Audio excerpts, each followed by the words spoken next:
The technical issues in there, and then as soon as they see our image, we start. There we go.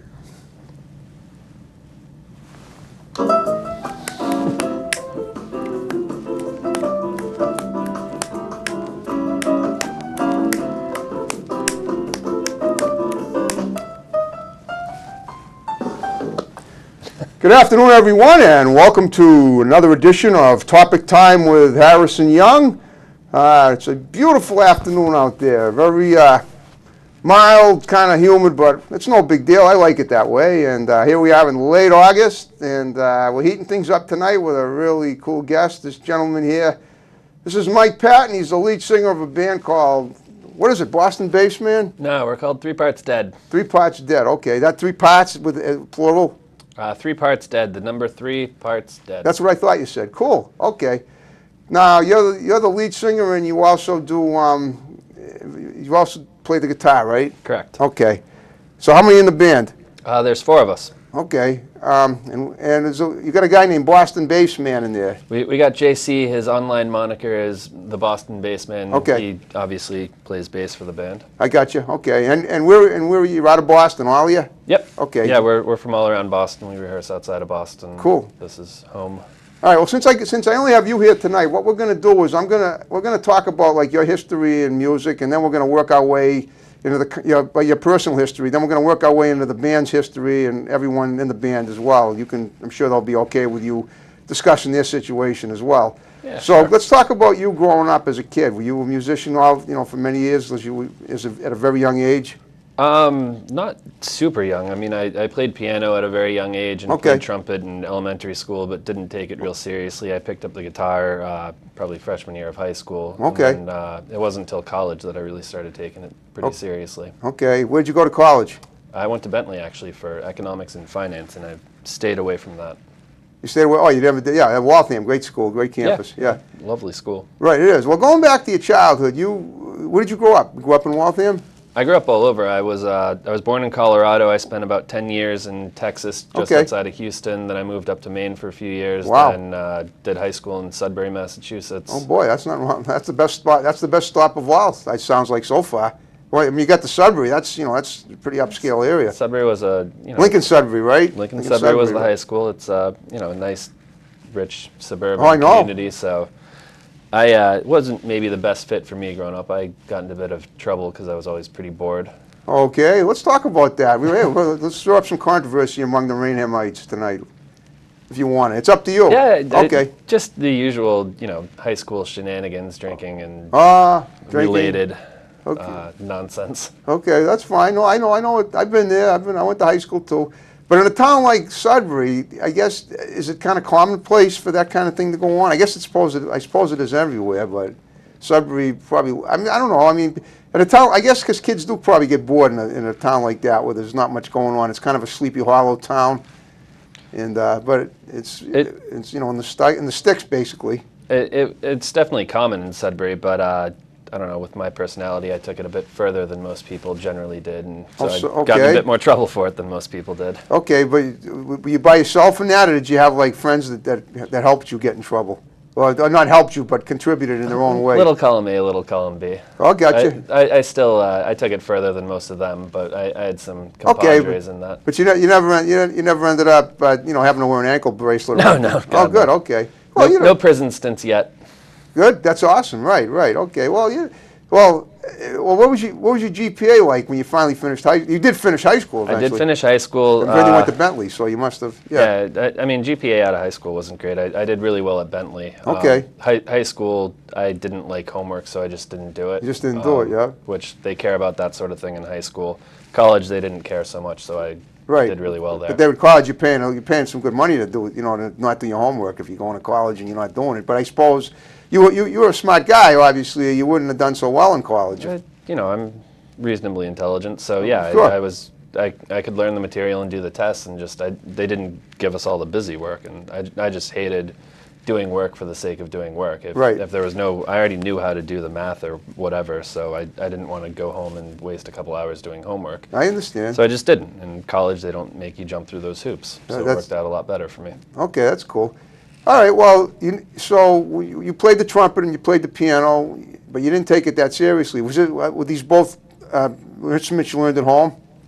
Yeah, I mean, I took piano lessons for probably a couple of years. Okay. I played trumpet in the fourth grade band or I whatever understand, it was. right. So you were in a band, so you were actually in a band in elementary school. Well, just like the school band, not...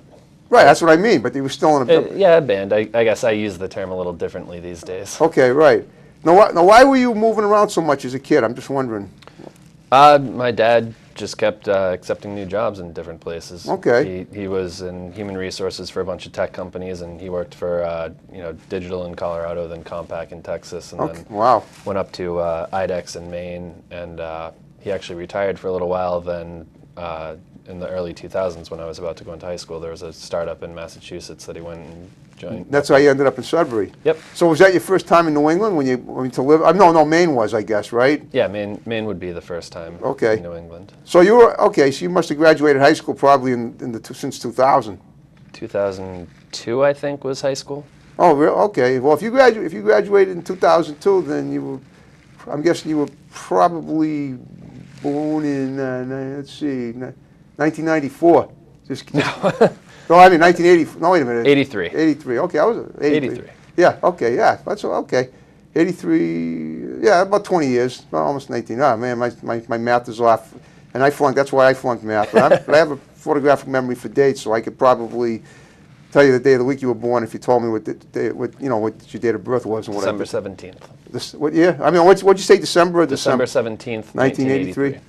Yeah, that was a Thursday. I'll take your word for it. Actually, wait a second.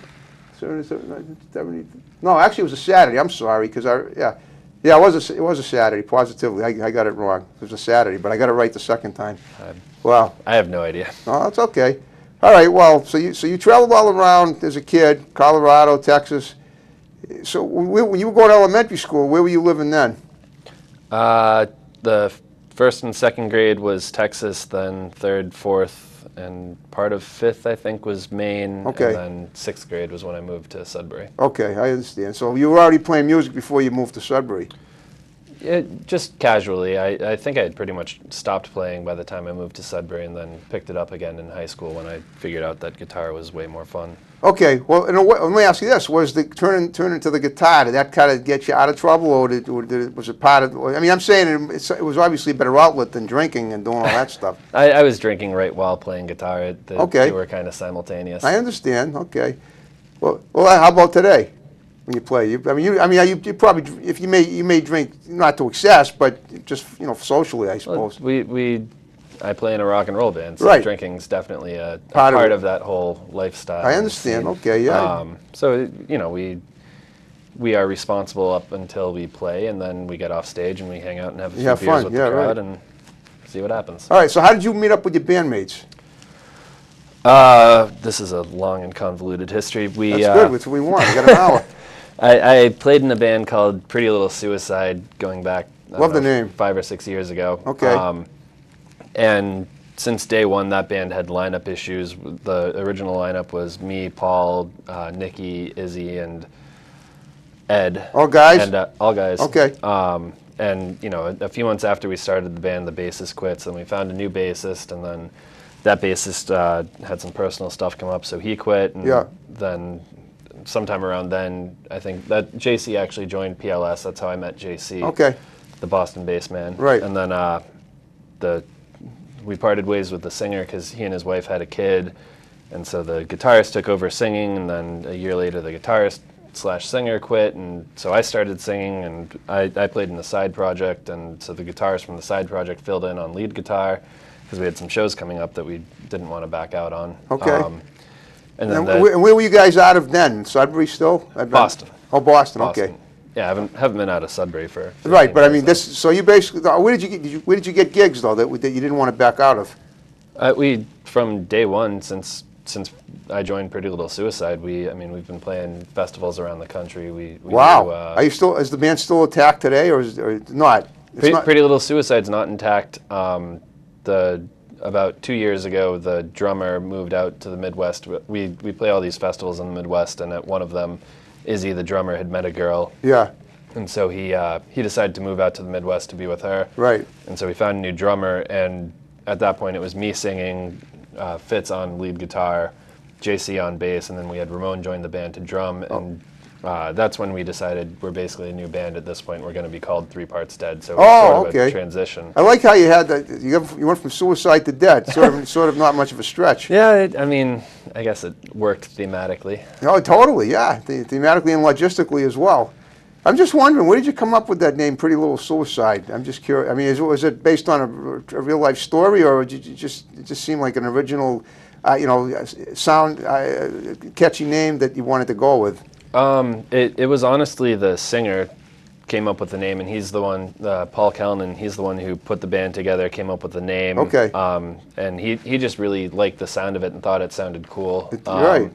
And then sort of after the fact, we went back and revisited it, and we came up with a reason for the name that sort of made sense. I honestly don't even remember what it is. I think it's about, like, not so much suicide as in ending your own life, but suicide as in the whole concept of moving to LA to follow your dreams and then getting so wrapped up in the scene and the drugs and the alcohol that you forget there you go. I had a feeling that there was play in a band or whatever. Someone told me that. That's why I asked, because I figured there might be a drug theme involved somewhere. It ended up being one. I think when the name was originally chosen, it was just Paul thought it sounded cool. Okay, well, tell me about the festivals that you've gone all over the country in both the bands. Now, today it's some of the same guys that were in Pretty Little Suicide are in your current band. Yeah, I mean, it was a weird transition because I think Ed, the singer guitarist, quit in summer of, I don't know, 2013, I guess. Okay, last year. Or Ed quit in summer of 2012. Okay. We played dates with Fitz filling in on guitar through December of 2012. Okay. And then Izzy quit. And so then when Ramon joined, like, Fitz was sort of in PLS, but mostly just filling in for Ed. So I don't know if he really counts as a member. JC and myself were in PLS for a couple of years. Okay. So. Well, but where have you played all over? What venues have you played all over the country? Just ballparking. I'm curious. You said you played at festivals all over the country. Yeah, we did 3 or 4 years in a row at Rocklahoma, which is one of the biggest rock festivals in Oklahoma. Cool. We did Rock in America. We've done. Is that held in a different city every year? Rock in America. It was a one-off. Although they're actually bringing it back this coming summer, I think. So hopefully we'll be back at that. That was in Kansas or Oklahoma. Okay, so another Midwest. Yeah, we do really well in the Midwest. We do well on the West Coast. We play a bunch of sold-out shows at, like, the Whiskey A Go-Go in LA. Wow. We're actually going back out there at the end of September. Okay, well, what about, like, in terms of how many albums have you created, DVDs and whatnot, since you were PLS? Pretty Little Suicide technically put out 2 CDs. We put out an EP right after the band formed up, and then we put a 5-song EP, and then we put out a 12 or 13 track full length. Wow. But we only pressed 100 copies of it, and honestly, it was horrible. It wasn't professionally recorded or anything. I mean, listen, you should admit that. I mean, that's how you learn. If something doesn't sound right, you go back to the drawing board and start again. Yeah, it was a mistake releasing the album. I'm really proud of some of the songs on it. I'm really proud of, but the album itself, it's embarrassing that it exists. So what did you do about changing that? Did you eventually find somebody to produce the album professionally? Well, that was sort of the beginning of the end. That was right before Ed had quit the band. Ed actually is the one who recorded and produced it, and that's why it, we did it all in house, and that's why it sounds like we recorded it in our rehearsal space. All right. So that was one of the final straws, and then there were some band disagreements, and it ended with Ed quitting, and we weren't proud of the album, so we basically just junked it. We didn't go back and re-record it or anything. That was already to the point where we were transitioning into being 3 Parts Dead, so we just, as 3 Parts Dead, we put out a new EP and fresh start. I understand.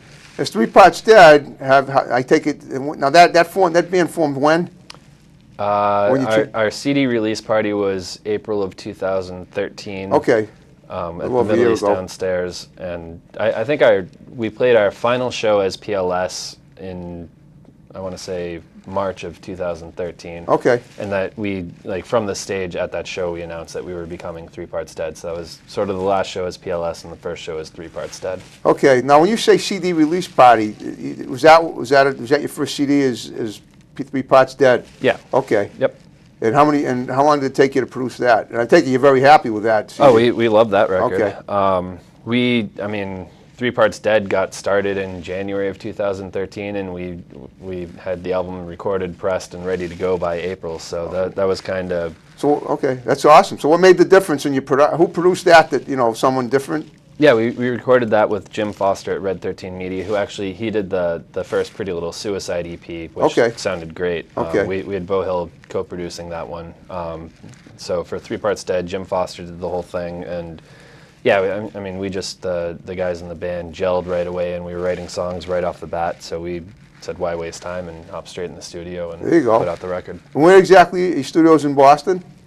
Natick. Oh, Natick. Okay, so sure. A little west of Boston. I know, great town. Natick, very upscale town too. So, how much time do you think you spend in the studio now? And let me ask you this: how much time, the ratio of studio time to live shows? What do you think that is? We're way more on the live show side. Okay. We did the whole album live, so it wasn't guitar records apart, bass records apart. We played it as a band, then I went in and did the vocals and Fitz did the lead guitars over that. So we did the whole album in probably 4 or 5, or the whole EP. It's just a 6-track EP, 5-track EP. I don't even know how many tracks No, I are understand. on it. 5 or 6. But we did that in 3 or 4 days probably. Right. And that's why it sounds as cool as it does. It's just raw, and that's what we sound like. That's just us playing. Okay. And then we haven't been back to the studio since. We're probably heading back in.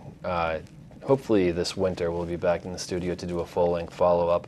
But in the year and a half since then, it's just been live shows, and that's, we put out albums so that we have an excuse to play live shows. We don't. Studio is kind of boring. We'd rather be on the road. You'd rather be on the road, right? I understand.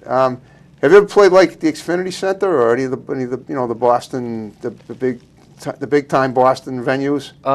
I mean, biggest we've done in Boston is probably Middle East Downstairs, or okay.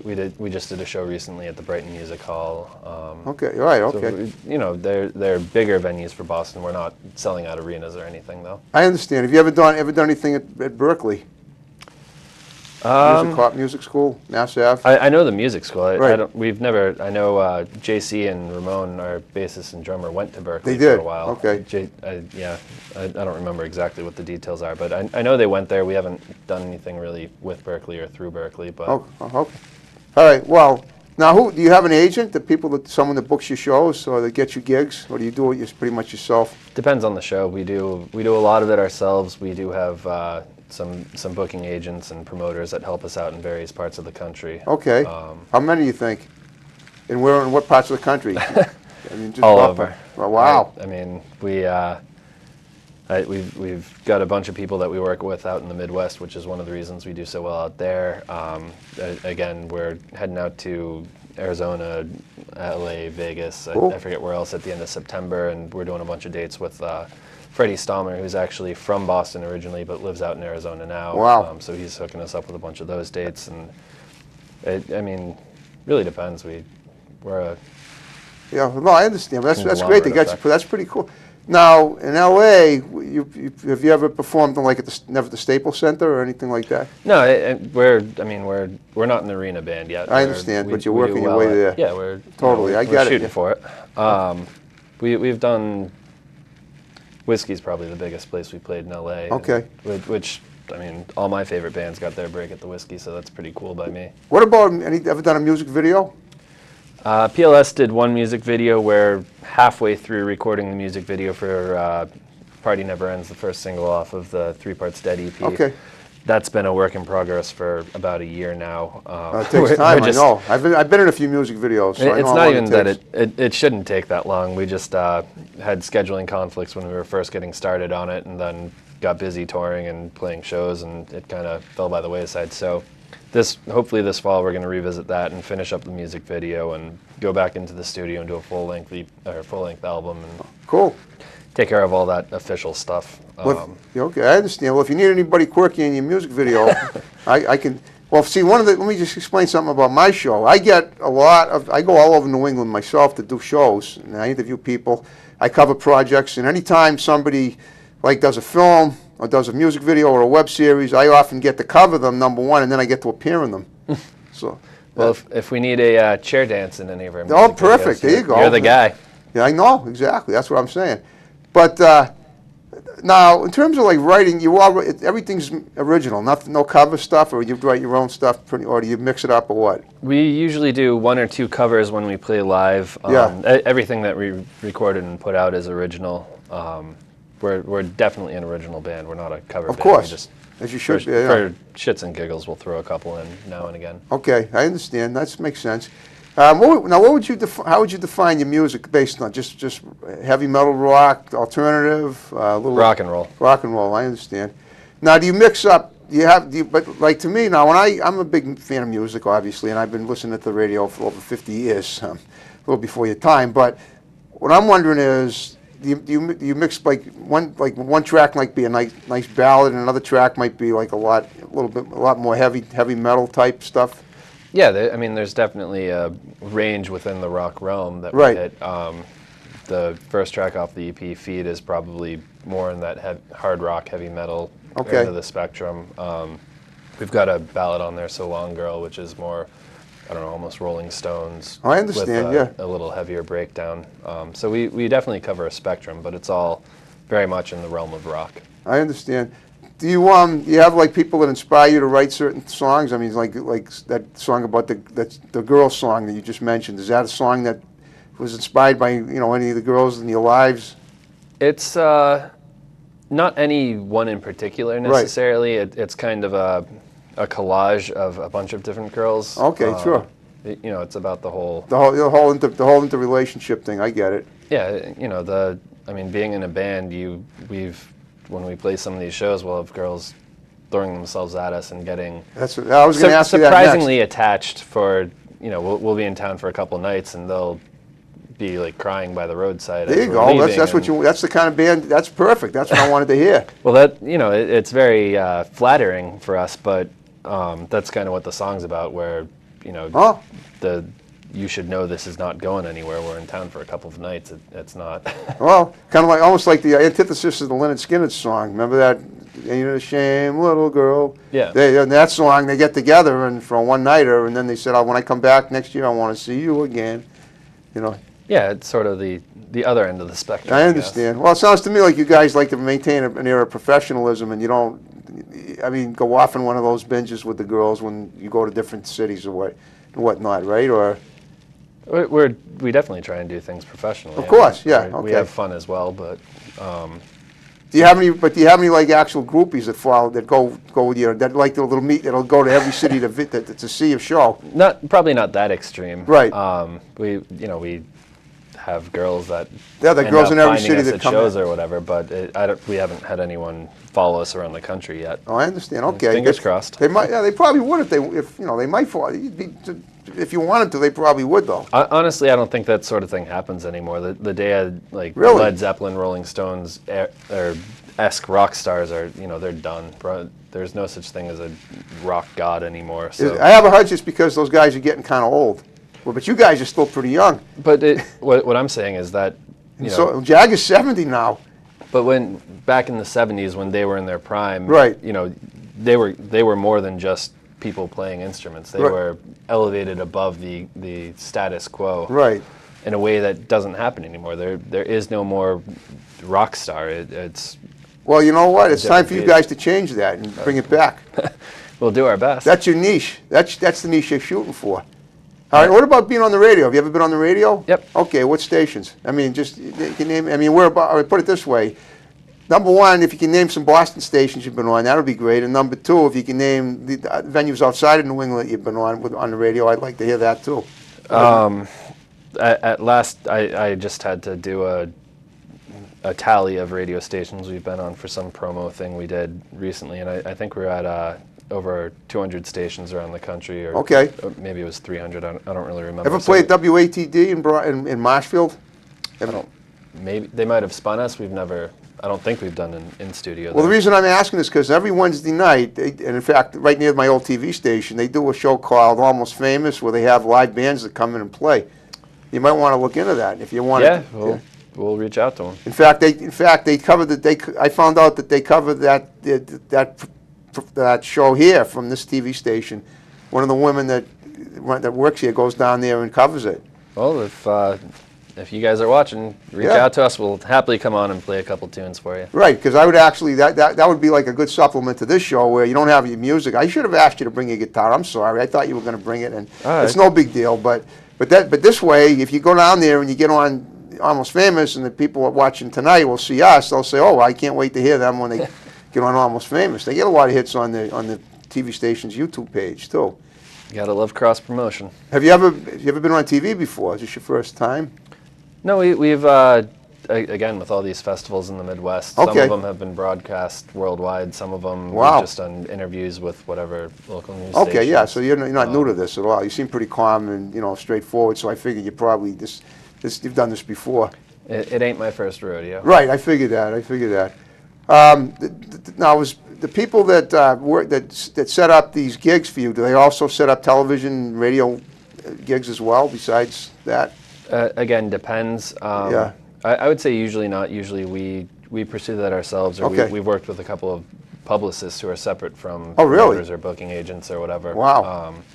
So again, it's a hodgepodge mishmash of what we do and what other people do for us. Wow. Okay. So this is basically, you do this full time then, right? Your life is pretty much the band now. Yeah. I mean, we're in it for the long haul. Right. This is what we want to do. This is what we do. What I'm saying is you guys do other things besides that, like, the jobs and stuff? Yeah, we all, believe it or not, music doesn't pay all that well, so we do other stuff to help pay the bills. But I understand, yeah. I mean, everything we do, we can all, if tour opportunity comes up, we walk away and hit the road. Right. Like I do web development in my spare time, which pays the bills, but I can pack a laptop and be good doing it on the road. Well, doing web development, have you developed the web for your band? We do have a website for the band. Okay, that's right. Did you develop it? Or did you guys all develop it together, basically? The website, I think I built it. I don't even remember. Okay, because that's what that was what you used to do at school before you gave it up. You never did that at Bentley? Nope. Okay. Bentley was economics and finance. I was. That's important too when you got to pay the bills. No. It's good to know about, but right. I'm happy that I'm not actively doing it. Well, why was it that you picked that as a major if you didn't like it? I'm just curious. Well, I didn't know that I didn't you like it. You didn't know that you wouldn't like it till you tried it. Okay. Yeah, I thought making lots of money and big businessmen, whatever, sounded really interesting, and then I did it for a while and realized it was boring, and I didn't want to do the 9 to 5. Yeah, I know the rigmarole. I get it. Now, in terms of the bands opening, have you ever opened for any of the bigger bands anywhere? I'm just wondering. Yeah, we've played with everyone from Motley Crue to Hinder to Slash to. Wow. Motley Crue. Did you get to hang out with them? For a little while. Wow, that must have been. Where did you open for them? We played with Motley Crue at I think that was one of the Rocklahoma shows. Okay, in the Midwest in Oklahoma? Yep. Oh, cool. Okay. Well, that must have been great. Now, when it comes to opening for another band, it's like you guys go on first, and then it's like then once you've done your gig, they come on after. Is that how it usually works? And typically, yeah. Right, and people, you kind of draw them in, and the big bands are what inspires them to come back, I guess. Well, I mean, they pay the ticket fee, I guess, to see the big band, and we're there while they're filing in. We keep them in their seats and we keep them drinking. That's awesome, yeah. Our experience has been when the big band's done or when we're done, we're hanging out drinking beers in the crowd afterwards. They come up to us and say, "Can we buy a CD?" Wow, that's wonderful. So you actually sell CDs right there at the event. It depends on the venue, but typically, yeah, we'll have a merch table set up with CDs, T-shirts, all that good stuff. That's awesome. Yeah. Okay. So what is you say you're going out there? When are you leaving for the West Coast again? You said you're leaving out going something early September and like next week. End of September. Oh, end of September. We're playing in. I know Arizona's. I think September 26th. Okay, so that's about a month from now. Yep. That's the start of. It's just a quick week-long run. Oh, so yeah, but you're covering like 3 or 4 states. You said Vegas. You said you're going to California again. And I know we're doing Arizona and LA. Yeah. I think we're doing Vegas. I don't even honestly remember. Okay, I understand. Well, you'll find out when you go out there. Someone will tell me where to go and where to show up. Have you ever performed outside the country anywhere? Canada or even Mexico or even Europe? I'm just wondering. Three Parts Dead is not. I don't even think Pretty Little Suicide did. I have just while traveling. I've done You've gone solo. You perform solo. What yeah, just one off. Like if pretty much whenever I travel, I bring a guitar with me. So if there's an appropriate venue wherever I happen to be, I'll get on stage. And well, that's odd. Well, when you say when you travel, I mean, do you basically so basically you mix a vacation with the possibility of performance. Yeah. Every time you go somewhere, and so where have you gone with your guitar that you've ended up performing unexpectedly? Thailand, Cambodia, Japan, Mexico. That's awesome. Europe, throughout UK. So these are all just vacations you go on by yourself, not with none of the other band members. And yeah, not a band trip or anything. Right. Just, I'm in the country either by myself, with friends, with family, whatever. Well, wow. And, but how do you end up getting gigs when you? I mean, first of all, in the countries, most of the countries you just mentioned, probably very little English is spoken. Or are you bilingual too? Not really bilingual. Well, then how do you end up going to Japan and Thailand and getting in Mexico and getting to play in front of people? Enough people speak English in those countries that you can usually. Wow. If you'll put yourself out there, you can usually find someone that'll get you on stage. That's awesome. So basically, that's what you do. You've spent when you go on vacation with the family and friends, you also set aside some time to look around and see if you can get a gig for yourself too. Sure. And your bandmates don't mind that. I mean, remember, they're not with you. They're doing. I mean, they don't. Do they do the same thing on their own as well? I would expect them to do the same thing. We have lives outside the band. I know JC in particular. Like he just did a 10-day tour with Eric Martin over in the UK. Okay. So it's not an issue for the band or anything. It's just we all really like to play music, and so whenever we get the chance to play music, we're going to play music. Okay. Now I want to know we were talking a little a while ago about you started playing piano and trumpet as a kid, and then guitar. When did you realize you were qualified to be a singer too? Or did you? I still don't know that I'm qualified to be a singer. That was just kind of something. Well, you obviously are because you do, right? People tell me I'm still on the fence. No, that was.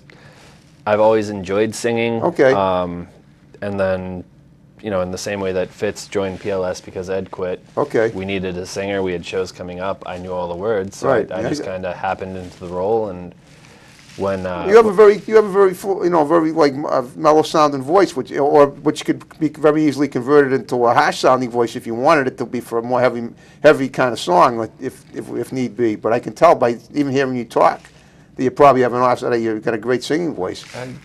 I hit the notes most of the time, so right. That's right. Step in the right direction. If you're a little off, the guys jamming can cover for you. Right. Yeah, I know. That's why I play rock and roll. I don't have to be perfect. Right. No, I mean, I do okay at singing. I enjoy it. I definitely, I like singing. It was never my intention to be a singer. I always wanted to be a guitarist. It was just, again, we had shows booked. We needed a singer, and I knew the words. So okay, cool. Stepped up and started singing, and then when we turned into Three Parts Dead, we still needed a singer, and we didn't want to waste time looking for one. We just wanted to put an EP out and keep playing. Okay.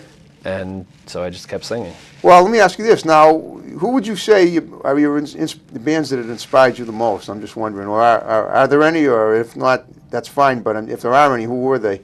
Or are they? The big one is definitely Guns N' Roses. Okay. They were what got me into rock and roll. You look like Axl. Definitely.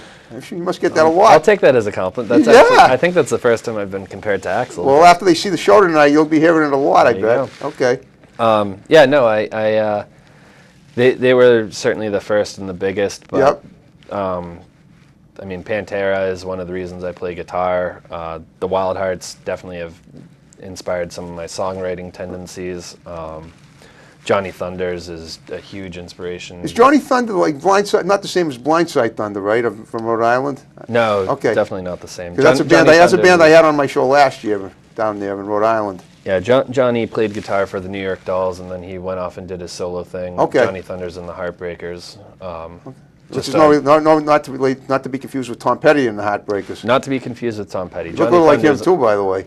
Tom Petty, yeah? A little bit, yeah. Again, I'll take it as a compliment. Sure. The long blonde hair, rock style look. That's great. That's I mean, you got it nailed. I'd say just a matter of sticking with it. Yeah. And all that, and stuff like that. Have you ever gone back to your old schools and performed, like even Bentley, just to, give them a show? Just to, would you ever consider doing that? If they asked us back, sure. Right. I mean, just saying, because, to me, the idea of not forgetting where you came from is, or even, have you ever? Let me ask you this: all those states you mentioned that you grew up in, have you ever done any performances for people that knew you way back when, in those states as a kid? Probably. You're not sure? Yeah, I'm honestly not sure. Because you go so far, you go to so many venues. I understand. We play around so much, and quite frankly, I just have a bad memory. I get you. Yeah, maybe you got a lot going. You got a lot up here that takes its precedence. I take it. I get that. I think we as a band make a point of not. We try and be very sociable and very accessible, and we will always hang out and have a beer with anyone. Right. We're not the kind of band that's gonna hang out in the green room, go on stage, then run right back to the green room. We're always going to be out there, and we're always saying hi to everyone, whether or not you want us to. Okay, but you maintain that air of professionalism, and you don't have groupies to go with you, and you just make sure that you got to keep aloof. I see. Is what you're saying. No, we try not to keep aloof. Well, you got to keep a certain aloofness though for people that might be, that you're only going to see one time, as opposed to people that you'll see every day.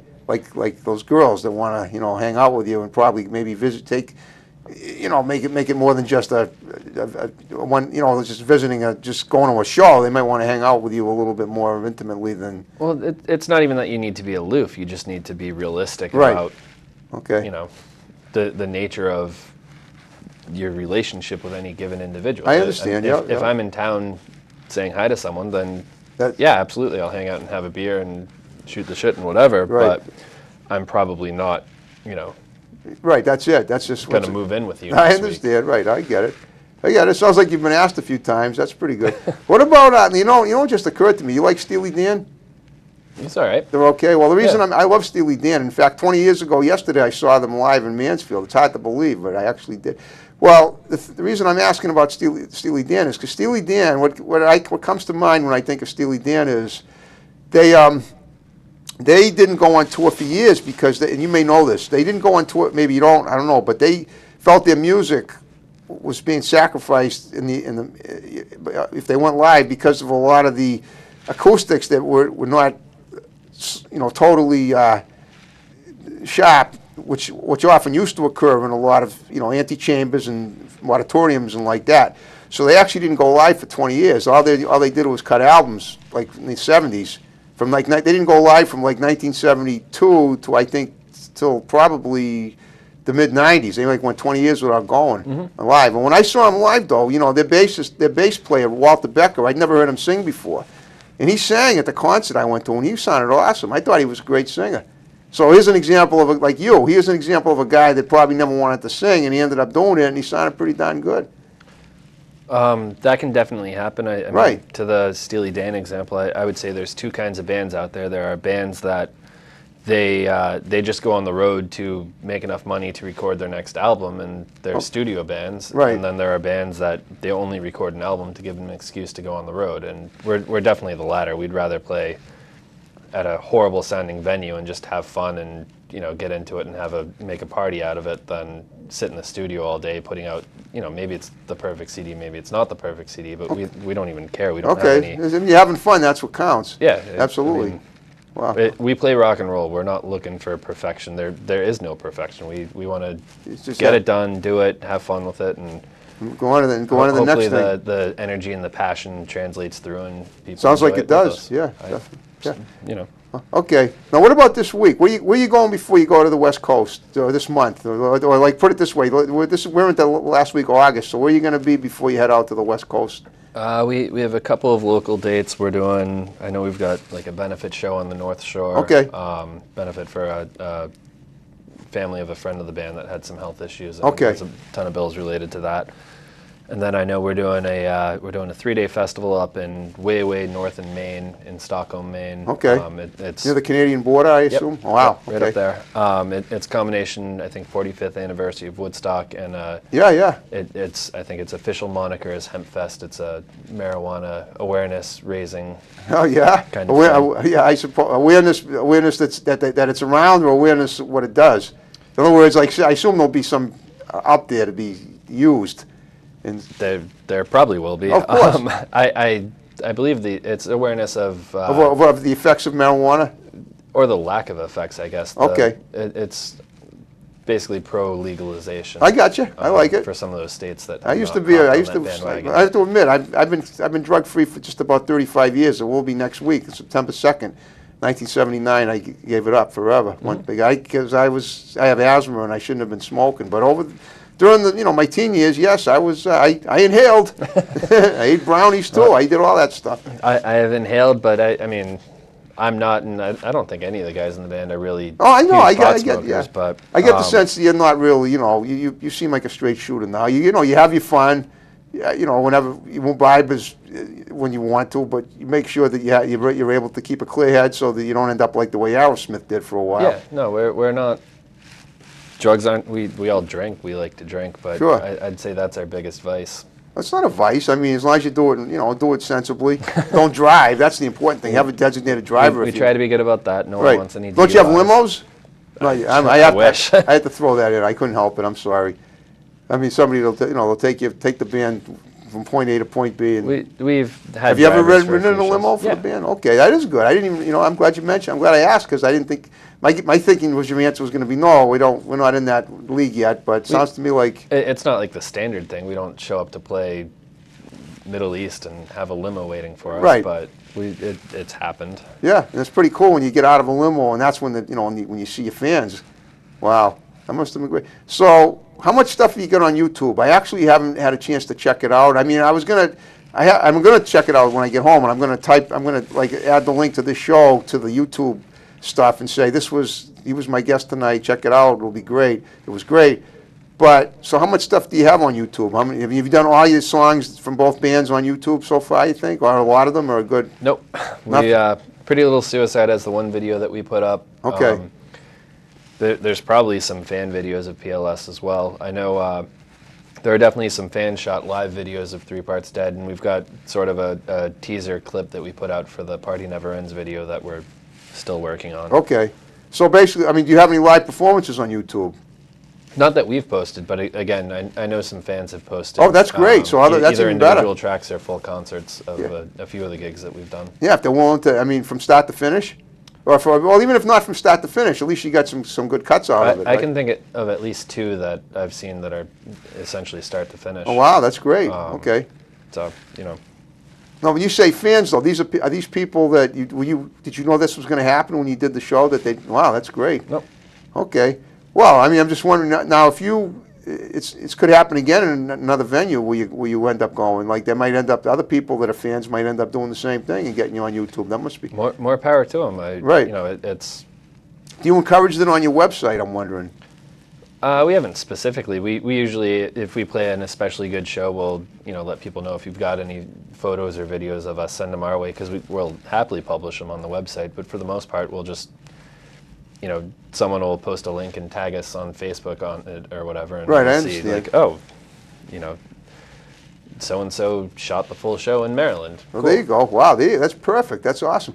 All right, when it comes to I mean, you're working on one album now. When do you have a chance to get together and you and the guys just to write the next stuff, just to start writing for another album? You're not doing that. I take it right now you're not in write mode because you're still working on the previous album, right? Or the one that you mentioned. We're perpetually in writing mode. Oh, are you? Okay. I mean, whenever we're in state, we try and rehearse probably at least once or twice or 3 times a week. Okay. And so, one of those practices might be just to make sure the live set stays polished, but the rest of the time we'll just sit there and we'll jam and we'll hash out some new songs. Okay. Yeah.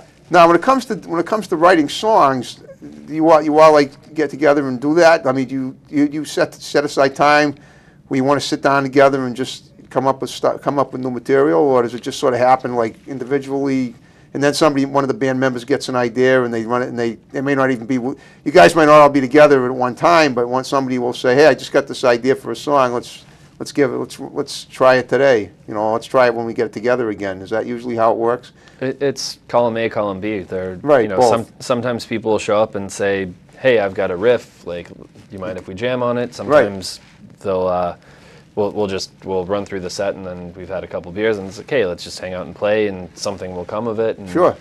Okay. Other times, it may be a full song that someone's bringing in. Then, I'll bring a completed track to the table, and then Fitz will say, "Hey, what if we change this?" And Yeah. JC will say, "Maybe we should do this." And so we get to the end destination by any number of paths, but it's always a team effort. Right, I understand. Okay.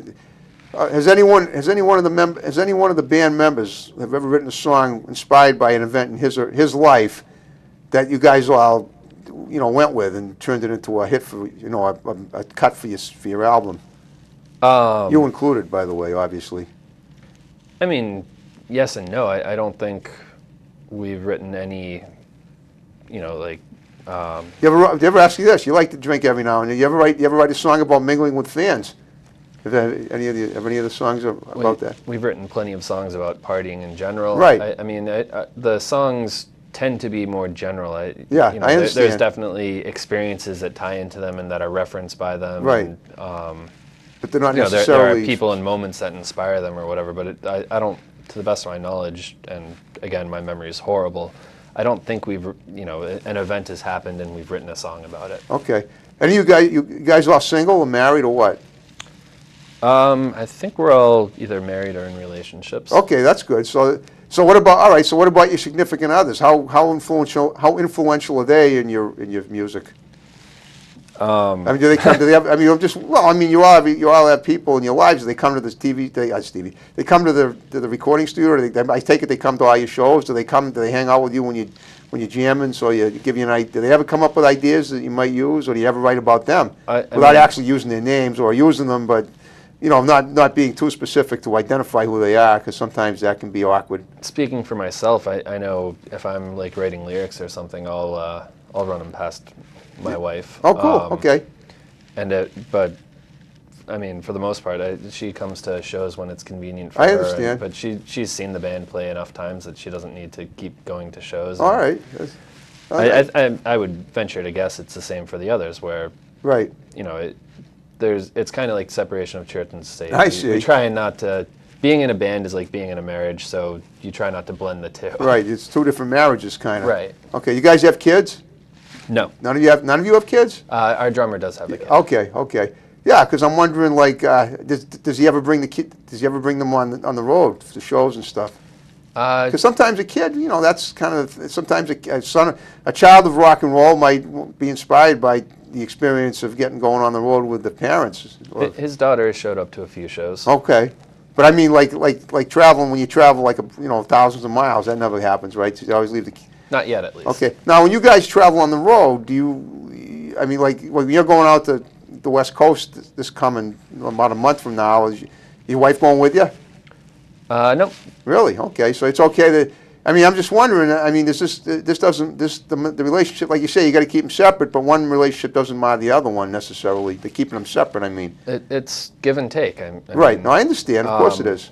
When we play, if we're doing like a weekend on the West Coast and it works out for the significant other's schedules to come out, then they might fly out and join us. Sure. If not, then they don't. Then they don't. I understand. Yeah, I mean, they've all got their lives as well, and so it's all a give and take balancing act. You know what comes to mind to me right now? You know that song "Sweet Emotion" by Aerosmith? Mm-hmm. Okay, that was about when Steven Tyler was. Well, I don't know if it was him. I don't know which one. One of the band members had his girlfriend or wife on the road, and the other ones resented it because I guess they felt they weren't being able to hook up with their girlfriends or wives. I don't know if you knew this, but I heard that. That was pretty much what the song was about, and it was more like the lyrics were pretty sarcastic. I mean, the band. It's a great song, so it's nice that all the band members went along with it. Mm-hmm. But I sensed that there was some animosity between them about the subject of the song itself. It's just that they turned it into a song, and they were able, because they were so tight, they made it work. Well, I mean, that can definitely be an issue. Either right. I'm not going to say that specific scenario has happened, but if when you're on the road as a band, you want to be hanging out as a band. You've got to be hanging out and promoting as a band. Yeah, and you can't. And so if someone's off with their significant other, that can definitely that cause can some screw friction. it up. Right. I understand. Okay. Let me see. Have you ever? Let's see. What was I going to say? Oh. Have you ever like performed on a on a talk show? I mean, performed on a talk show, not just. I mean, you said you did, but like, have you ever been on like a local news show to perform, or you know what I'm saying? Because sometimes news shows, like Fox News, for instance, does a lot of they have bands on that'll perform. I'm not saying like the big talk shows like Leno or Letterman and those guys, but we've I don't think we've done any televised talk shows performances before. Right. I know we've done some radio performances. Right. I think we've done televised performances, right. But I think they've been in a concert setting. Concert setting, right? You know, we'd certainly love to perform on whatever outlet we can. We play anyway. We just like to play. So of course, yeah. If you've gotten in with Leno, have him give us a call. Well, as a matter of fact, I didn't get in with Leno, but one of the guys that was on my show, his name's David Howell. Does that name ring a bell? He's a musician. He played backup in the Joe Perry band. Joe Perry has another band too. Yep. And they were on Leno, and we watched, and they were on my show a couple of years. Well, David was on my show a couple of years ago, and we actually had the clip of that to watch, and it was great because they showed him playing on Leno, and then he played on my show.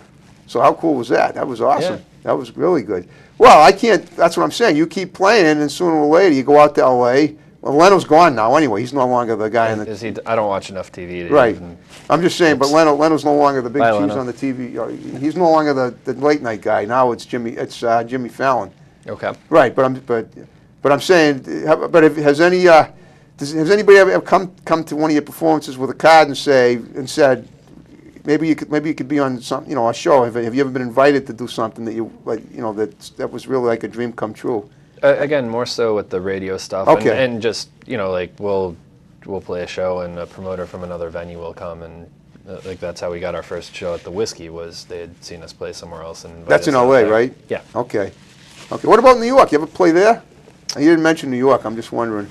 We have, or maybe I believe Three Parts Dead has. I know I have with some of my other bands. Okay. New York's a fun town. I really sure like is. New York. Yeah, I know it is. I've been there. We played all up and down the East Coast. And okay. Some of your other bands. How many bands have you been in total? I thought it was just two. Was there more? Well, those are the two big ones, I guess. I technically still play with my side project, The Strange Avenues. Oh, cool. With the guitarist from Three Parts Dead. I played for a while with my buddy Greg Allen. Okay. He's just unreal songwriter and guitarist. Okay. He used to play with a bunch of the guys from Johnny Thunders.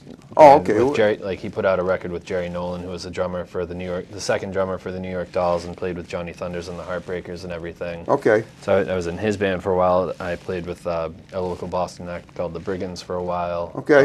So I play around. Right, I understand.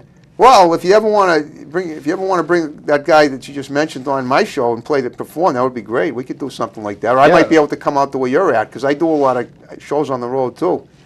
I'll definitely let Greg know about your show. I'm sure he'd be happy to come down. That's great. Well, what about, do you ever do like performances like in a small event? Like, I'm not talking about a big concert. How about like at the Hard Rock? You ever perform there? In Boston, yeah. Yes. Oh, you have? Yep. Okay. But let me ask you this: have you ever performed in like a smaller venue, like maybe if you were going to perform in a studio, or do you have a studio where you play? Well, like I was thinking, I could maybe come to your studio if you have one, instead of having 14,000 people. It would just be an informal jam session. Yeah, we've done that before, and we actually. I mean, do you have a place like that where you play? Downstairs from where we rehearse is where the alternate route films, and so they've said on multiple occasions that we're more than happy to, or they're more than happy to let us use their space. They've got a great stage, and oh, great. Well, fine. If you ever want to do a show there and you want me to come and cover it, let me know. Give me some notice, and we'll do it. I'll definitely cover it. And that way, I can get sound bites from you and the rest of the band members. Yeah, that would be great. That's in Boston, right? Or is Norwood. Oh, no, even better. You don't have to. Parking's probably easy. Yeah, parking's a cinch. Yeah, I know. Norwood's easy to park in. In Boston, you got to pay. I'm gonna put it. Let me tell you something. I covered a show at the Hard Rock a few years ago. Number one, I had to pay $35. They don't validate, okay?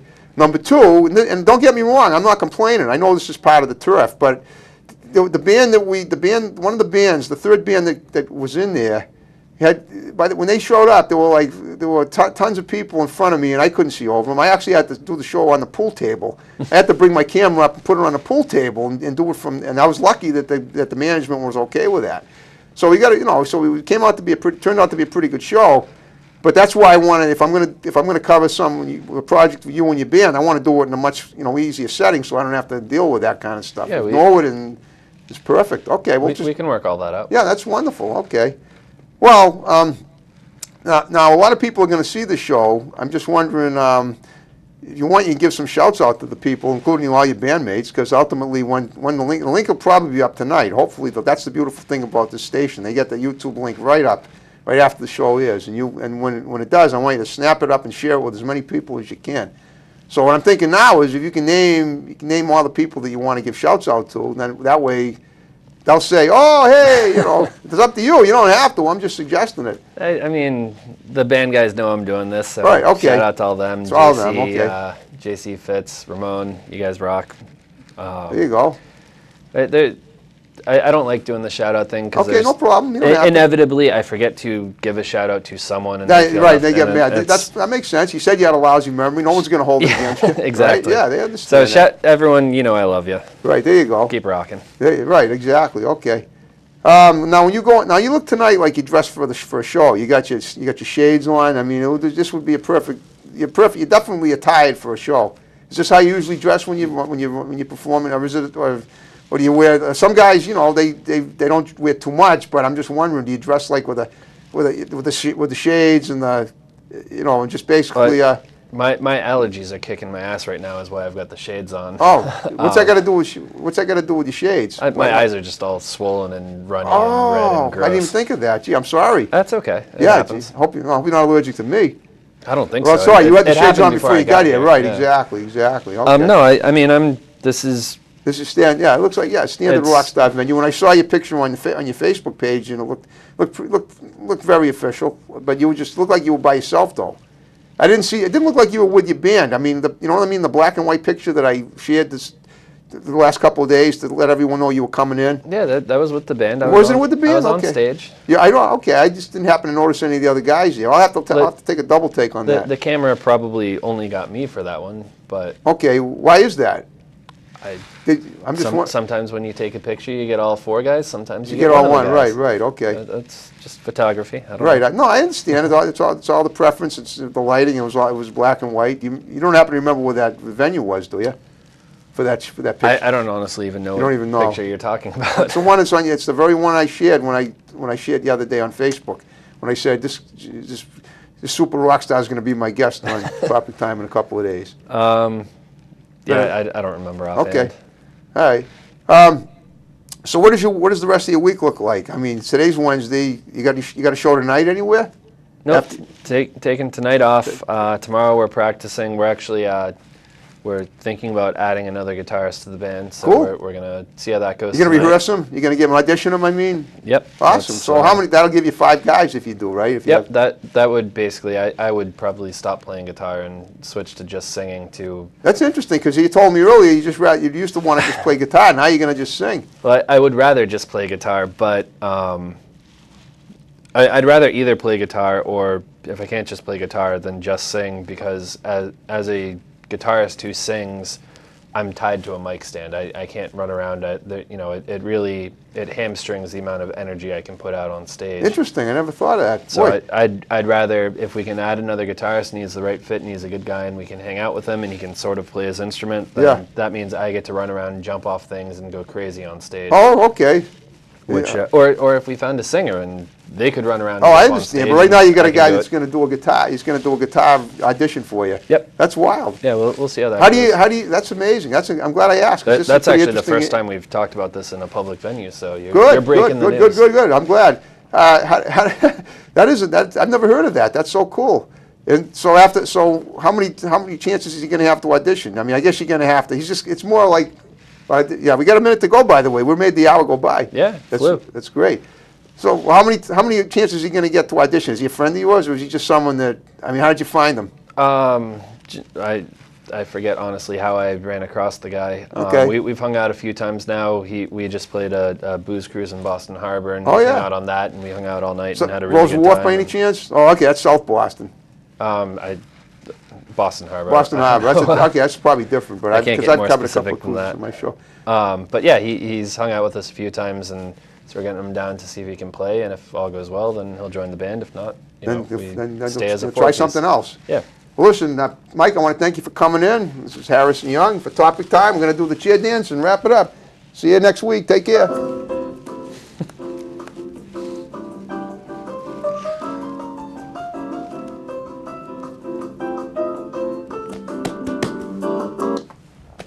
Cool. All right. Did you have fun? Did we cover a lot of stuff? Yeah, that was pretty smooth. Oh, good. Yeah. Awesome. Okay. I can't. Yeah. We always make the hour go by fast. Yeah. I have to